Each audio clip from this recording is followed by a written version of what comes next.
esta conversación con Sebastián Maril, que está en línea. Sebastián, buen día, ¿cómo estás? Un comentario sobre Sí, Campazón. sí. Está todos los días en la prensa, me empieza a cansar un poco. Y Como si bueno, no pero... tuviésemos otro deportista en el mundo. Sí, está bien, pero viste, qué sé yo, es como que respirás por algún lado, ¿no? Es verdad. Tenés que respirar por algún lado. Alguna cosa Está tenés bien. que disfrutar. Bueno. Yo soy más de Del Potro y acá, digamos, no soy ni de Peñarol, ni de Quilmes, ni de nada, No, pero... yo soy de publicar constantemente información realmente que nos sirva a todos, pero todos los santos días amanecemos con la jugada del día de Campazzo. Y es una... Ahí hay una lógica, puedo explicarla Sí, 2 segundos y vamos a la charla de lo que importa, que es escucharte a vos sobre esta situación de dale. Argentina del tema de la deuda. Hay una lógica hoy en los portales, que es la lógica de cuántos clics reúne algo. Cuando detectan que algo reúne muchos clics, y Sí, yo prefiero a Campazo al crimen del día, francamente. correcto, correcto. Es una lógica de mercado, qué sé yo, no sé, me parece rústica, Sí, quizás hasta torpe, pero es así, y provoca eso que te está pasando a vos, que llega un momento que algo que es positivo para disfrutar te molesta. esa altura. Pero Es bueno, así. deuda. Vamos al tema de la deuda. Bueno, seguimos pagando los pecados de Kicillof y de Cristina, ¿no? A ver, el mercado internacional, no el mercado, sino el mundo sabe que Argentina tiene una interpretación bastante peculiar o irresponsable de las leyes internacionales. Por eso nos metemos todos los santos días en problemas es que siempre, con pocas excepciones, nos llevan a pagar fortunas de dinero en sentencias. Del año 2000, y estos son datos de gobierno, Argentina ha pagado 17.500 millones de dólares en sentencias en contra nuestra o en expropiaciones de empresas, entre Repsol, por lo de YPF, entre los holdouts, Aerolíneas Argentinas, la rescisión de contrato de Suez, etcétera, etcétera. Nos ha llevado a pagar fortunas y hoy tenemos 9.830 millones de dólares en sentencias pendientes que lo más probable es caigan en contra nuestra. Entre ellas, lo que ocurrió esta semana con el cupón PDI. Recordemos que el cupón PDI es una especie de bono Ujú. emitido allá por la época de Néstor, con la reestructuración, que paga intereses solo si Argentina crece un porcentaje en su PBI.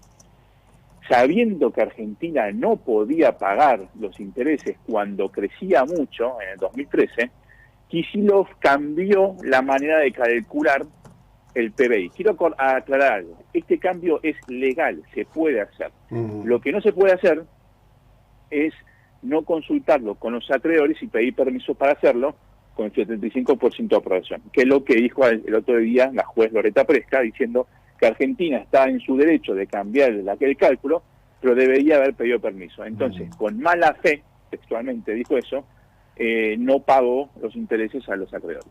Claro.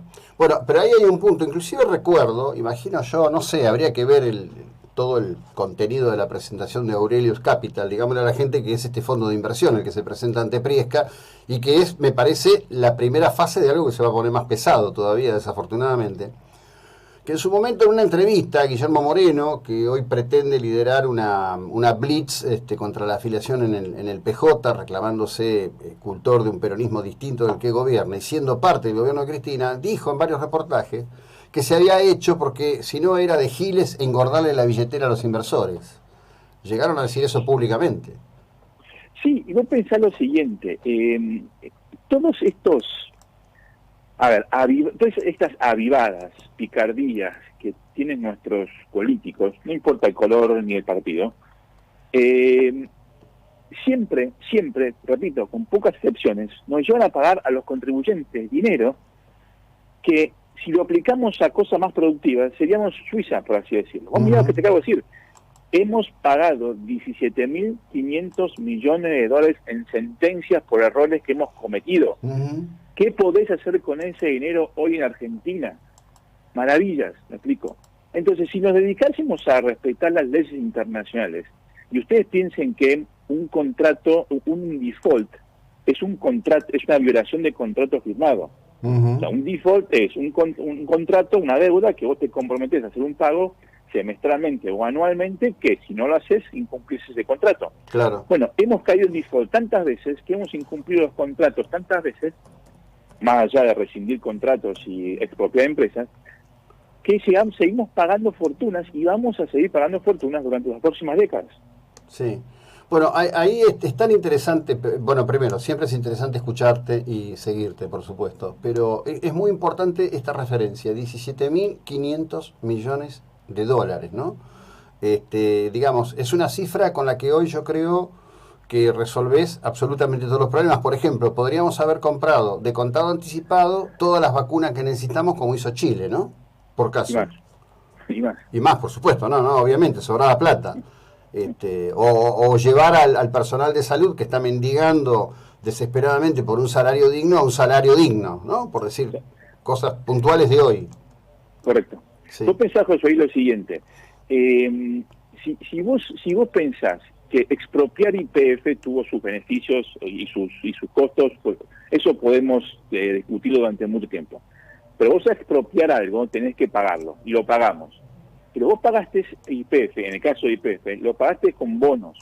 Bonos que pagan intereses cada 6 meses. Sí. Esos bonos que pagaste de YPF fueron reestructurados.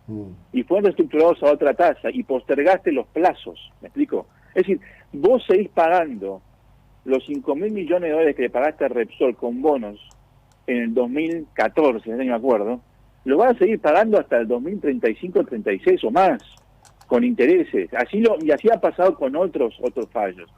Lo que te quiero decir es que Argentina siempre cae en los mismos errores. Sí, sí. Digo Argentina, no digo gobierno X. Argentina comete siempre los mismos errores. Nos endeudamos porque somos adictos al dólar y después no podemos pagar esas deudas. ¿Me explico? Y entonces caemos en default, repito, no importa el color y el partido. Por eso estoy diciendo, es decir, hay que empezar a cambiar nuestra forma de pensar y actuar. Porque si seguimos haciendo eso, vamos a pasarles a nuestros nietos e hijos estas sentencias que en vez de pagarlo para la prosperidad del país, la pagamos a fondos del exterior. Sí, sí, por supuesto, por supuesto. Pero además, me permito agregar esto, que seguramente vos lo has seguido con mucho detalle. Me llama bastante la atención, no es porque nadie lo haya dicho, se ha dicho, pero la verdad que es casi como una verdad de puño que está encerrada ahí en un círculo. El ministro Guzmán, al cual en Wall Street, y tengo una referencia directa, le dicen Guzmán, cosa que me resulta bastante, no me causa gracia, diría, estoy citando un hecho nada más. Canjeó con BlackRock y con Pinco los bonos que tenían en pesos por bonos en dólares para pagar una tasa que está, él dice que es el 14, está prácticamente en el 18. Así fuera el 14, es estrafalaria para los intereses de la Argentina en función de lo que es la tasa global que se paga hoy en el mundo. José Luis, estamos hablando que Paraguay, Perú, Bolivia, Chile, olvídate porque Chile es Suiza, por así decirlo, se están endeudando por debajo del 5% a más de 30 años. Argentina dice, el ministro Guzmán dice, no nos endeudamos al 18, sino al 14, como si fuese algo positivo. A ver, hemos perdido, es como ir vos vas al kiosco y decir cuánto cuesta un chocolate, no importa lo que te digan porque ya perdiste toda noción de lo que cuestan las cosas. Lo mismo pasa con el endeudamiento. O sea, hemos perdido noción de la calamidad del país que tenemos en términos de términos de política exterior y económica, porque ya no nos presta nadie, y aquellos que nos quieren prestar, nos prestan a tasas altísimas, que después si lo pedimos no podemos pagarlo. Hoy mismo, los bonos que acabamos de reestructurar en septiembre del 2020, Wall Street está diciendo no van a poder pagarlos cuando empiecen a poder amortizar capital en el 2024. Hoy los bonos argentinos están operando en terreno de default.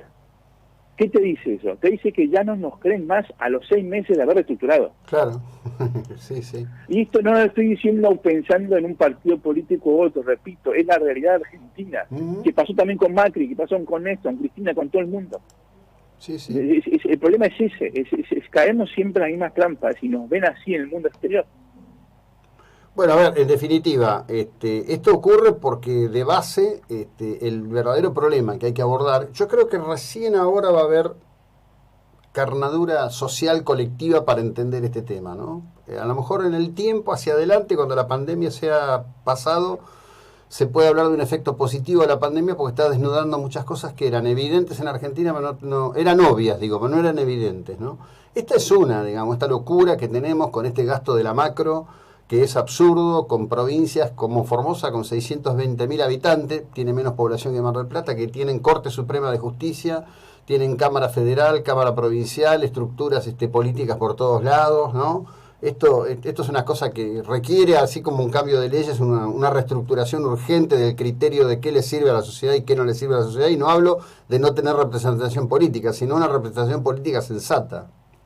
Es decir, el costo político, el costo público argentino, vos podés decir, ¿cuál es el primer problema del país? Son los argentinos. Es decir, vos y yo, todo el mundo, que votamos a gente de derecha o de izquierda, que no quiere cambiar la estructura de este país, porque lo que hace falta a este país es cambiar lo que vos decís. ¿Cómo puede ser que un Estado tenga los gastos que tiene y nosotros estemos aportando por eso? ¿Me explico? Sí. Entonces, Argentina tiene que poner su casa en orden. Y poner su casa en orden es empezar a vivir con lo que genera. Y si no puede vivir con lo que genera, empecemos a reducir gastos.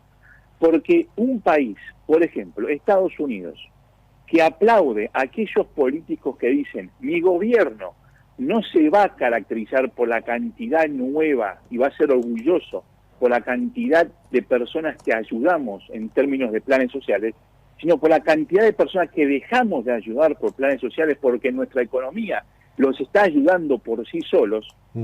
Ese tipo de mentalidad acá no la tenemos. Acá queremos empezar a gastar más, ayudar más, en vez de crear empleo para que esa gente se ayude sola. ¿Me explico? Sí, sí. Entonces vos podés, y hasta que no entendamos que hay que cambiar la mentalidad argentina, no vamos a darnos cuenta que endeudarnos, romper contratos y rescindir, expropiar empresas, nos lleva a gastar la fortuna de dinero que estamos gastando. Sí, bueno. O sea, evitemos caer en la misma trampa siempre. Cerremos esto. El informe es claro y concreto, es público. El año pasado las organizaciones piqueteras, los líderes de las organizaciones piqueteras recibieron y administraron 83.000 millones de pesos en la República Argentina. Y pues, sí, bueno, a ver, es decir, ¿dónde va esa plata? ¿Entendés? ¿Dónde podría ir esa plata? Pongámoslo mejor. ¿Me explico? O sea, ese es el problema que tiene este país. Estamos alocando recursos nuestros, propios, de nuestros impuestos, a lugares donde no producen nada.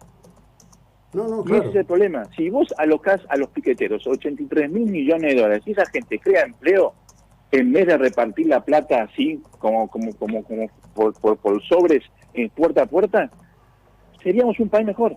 Obviamente. Bueno, pero ¿sabés qué? Yo creo que hoy por fin se puede hablar de todo esto en voz alta, sin ser señalado como un hereje enemigo de la clase trabajadora. Así que, como siempre digo, Sebastián, desde ya muchísimas gracias por el tiempo y la ilustración que nos dedicás. Buena jornada, muy amable. Un abrazo. Bueno, a quien escucharon a Sebastián Maril, que está harto de que todos los días le hagan comer con cuchara de sopa a Campazo, pero yo lo considero de otra manera. Ayer fue impresionante lo que hizo otra vez en la cancha y se llevó por delante y lo sentó de traste a un gigante de 2,11 metros.